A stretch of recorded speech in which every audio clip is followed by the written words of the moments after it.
10 things a landlord should do before bringing a non-payment proceeding in landlord-tenant court. Part 1. The best thing for a landlord to do is to avoid the need to bring a tenant to court.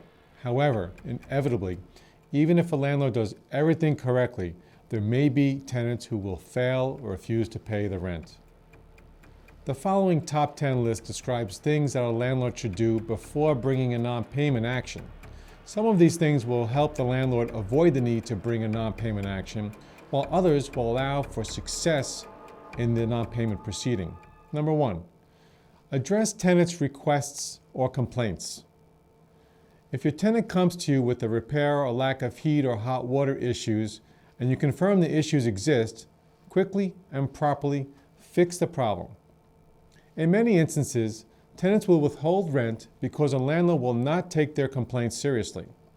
Without repair, heat, or hot water issues, the tenant will have fewer defenses in court to the non-payment of rent, thereby making the process more efficient and the outcome more favorable to the landlord. Number 3, be familiar with your lease terms. The rent demand is a condition precedent to bringing a non-payment proceeding. This means that before a non-payment petition can be brought, the tenant must be served with a rent demand that clearly shows the amount owed and how much time the tenant has to pay it. The rent demand requirement is 3 days if the lease is silent as to the notice period. However, many leases will specify a longer amount of time that must be given. If the lease specifies a 5-day rent demand and the landlord only serves a 3-day rent demand, the subsequent non-payment proceeding can be dismissed. Number 4, rent demand should properly apprise the tenant of the amount owed. Not only must the rent demand be served pursuant to the terms of the lease as stated earlier, but the rent demand must also clearly state the amount of rent due for each respective time period.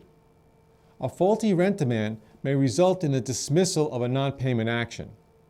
Number 5, all Division of Housing and Community Renewal or DHCR registrations should be timely filed and copies available. If the non-payment matter goes to trial, the landlord is responsible for proving the amount of rent that is due, and most reliable and forceful way of doing this is to have the certified DHCR registrations form that lists the legally regulated rent for the apartment. Having the DHCR registrations handy will also allow the landlord to ensure that he is charging the proper rent and will allow for the landlord or his or her agents to calculate any subsequent rent increases based on vacancy increases, annual increases, major capital improvements, and/or individual apartment improvements. Please see Part 2 to this top 10 list. Please note the list is not exhaustive.